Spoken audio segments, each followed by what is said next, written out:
we begin most urgently in Washington because there is news tonight on the continued White House efforts to push back, to defy Democrats in Congress. Just today came a 12-page letter from White House counsel Pat Cipollone to House Judiciary Committee Chairman Jerry Nadler. Cipollone argues Congress is not a law enforcement entity and has no standing to investigate the president. The White House counsel rejected requests for the records and testimony from current and former Trump officials that the House Dems say they need to see and go through in order to investigate obstruction. Cipollone goes on to write, quote, congressional investigations are intended to obtain information to aid in evaluating potential legislation, not to harass political opponents or to pursue an unauthorized do-over of exhaustive law enforcement investigations conducted by the Department of Justice. That do-over reference there is a drive-by reference to the Mueller investigation. Well, tonight, that House Judiciary Chairman, the Democrat from New York, Jerry Nadler, insisted the House is not backing down. The White House and the Department of Justice is enabling the White House to try to evade all accountability to the American people. They're saying, in effect, the president is a tyrant and a dictator with no limit on his power. We will use the subpoena power and any other legal power we have with respect to Mr. Mueller, with Mr. McGahn, with anybody to do our job of holding the administration accountable. Democrats have issued subpoenas to nearly 10 current and former Trump officials, among them the Secretary of the Treasury, Steve Mnuchin. He is still refusing to release 6 years of the president's tax returns to the House Ways and Means Committee and has until Friday this time to reply. Today on Capitol Hill, Mnuchin was asked about that deadline. How do you plan to respond to Chairman Neal's subpoenas? Well, we haven't had an official response yet. We will comply with the timing of it, and I think you can pretty much guess how we're going to, but I haven't made a decision. The Democrats are trying to weaponize the IRS, and it's a very, very dangerous issue. Mnuchin also said he had not spoken to the president or the White House about how to handle the demand for records. We are also learning that leaders in the House are taking their time about making any more serious moves against this White House. They're holding off any kind of a dramatic floor vote to hold the Attorney General or any other big-name senior officials in contempt. With that as our predicate, time now for our lead-off discussion on a Wednesday evening. Robert Costa, national political reporter for The Washington Post, moderator of Washington Week on PBS. Carol Leonnig, Pulitzer Prize-winning investigative reporter for The Washington Post. Jonathan Lemire, White House reporter for The Associated Press. And Maya Wiley, former assistant U.S. attorney for the Southern District of New York, now with the New School here in New York. Good evening and welcome to all of you. Carol, this 12-page long effort to say no to House Democrats, how does it differ substantially from other letters intended to say no? I think what's most striking about it, Brian, is the fairly bold claim, which the White House has made in a less dramatic way in court, but in this instance, laying out their legal reasoning for saying the White House doesn't have to give anything to Congress because Congress doesn't have legitimate standing to investigate the president. It's something that a lot of legal scholars sort of spit up their coffee over because they don't believe that that's true. But it does give the White House this opportunity to say, hey, it looks like you just want to harass our guy. So we want to hear from you your legitimate purpose for getting all these records, and then we'll consider your request. Indeed, Jonathan Lemire, this notion of Congress is not a law enforcement entity was not, for most of us walking around the earth, was not a thing as of yesterday. No, it was not. It had become, though, a growing talking point among some Trump allies in recent days, and now one that the White House, memorialized in this 12-page letter, has really seized upon. The idea that your job, Congress, is to legislate. That's the White House's claim. Your job is not to be a law enforcement agency. Now, of course, we realize part of Congress' responsibility is to provide oversight over the executive branch. That is something we did know before yesterday. It's in the Constitution. I read it. Well, yeah. We've all read it.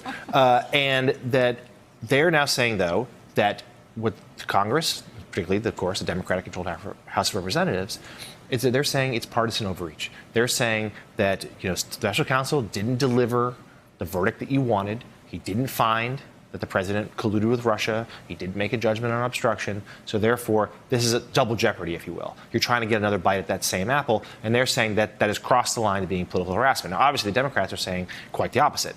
They're saying that this is, of course, our responsibility. This is our constitutional duty to do this, and that they are proceeding apace, aggressively, with subpoenas and everything else. In this White House, time and time again, what we saw today was just the sharpest escalation of their strategy, which is to just say no. I know they're not going to, at least today, go invoke blanket executive privilege. They hinted that they still could down the road. They'd only cooperate in the most narrow of senses. But this is from the Oval Office itself. The president has said, we're not going to cooperate. We're going to stonewall on every front, whether that's witness testimony, whether that's the underlying evidence, the Mueller report, whether that's the president's tax returns. They're just going to say no to everything Democrats want. As luck would have it, we have a really good lawyer sitting next to you who gets the next question. Counselor, is any of this legally sustainable in your view? And if not, why not? No.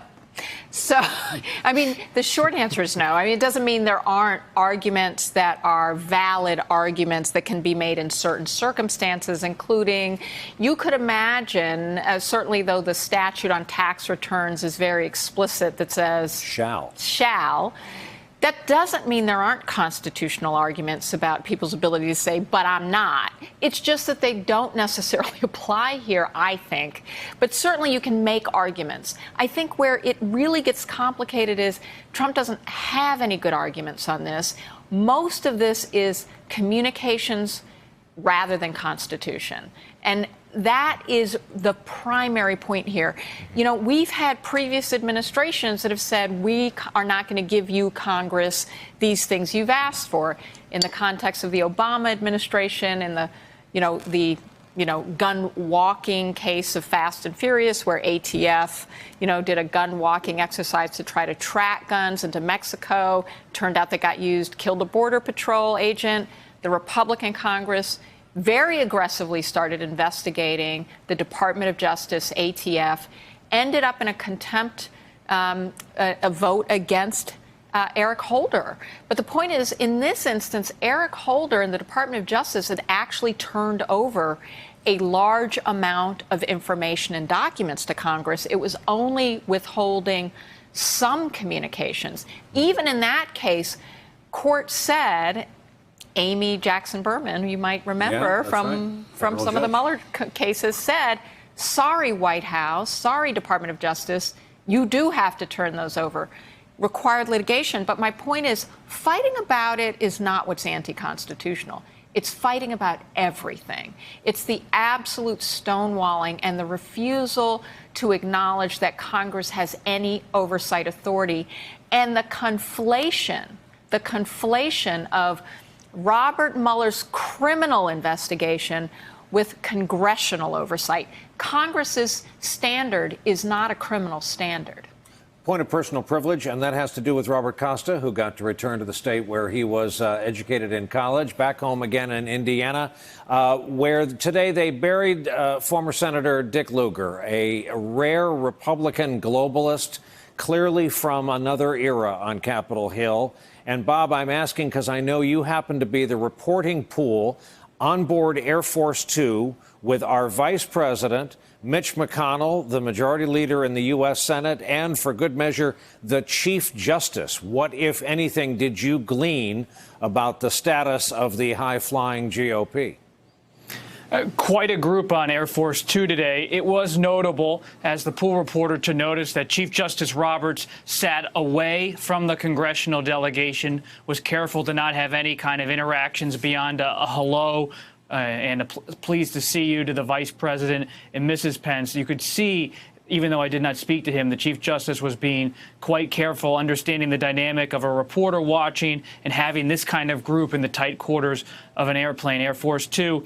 With regard to the political question, Brian, when you talk to White House officials, they say they want this fight with the Democrats, because when the Democrats are talking about obstruction and they're talking about subpoenas, they're not talking about the trade war. They're not talking about tariffs and how farmers in the swing states in the Midwest may be feeling the pain. And this, for the Republicans as a political winner because they feel now that the Mueller report is over, they're just going to taunt the Democrats legally and politically as much as possible. And when they heard about the Attorney General making his remark to Speaker Pelosi today, where are the handcuffs in terms of holding him in contempt and maybe even putting him in prison, arresting him, they loved it. That's the mood inside of this West Wing. Hey there, I'm Chris Hayes from MSNBC. Thanks for watching MSNBC on YouTube. If you want to keep up to date with the videos we're putting out, you can click subscribe just below me or click over on this list to see lots of other great videos.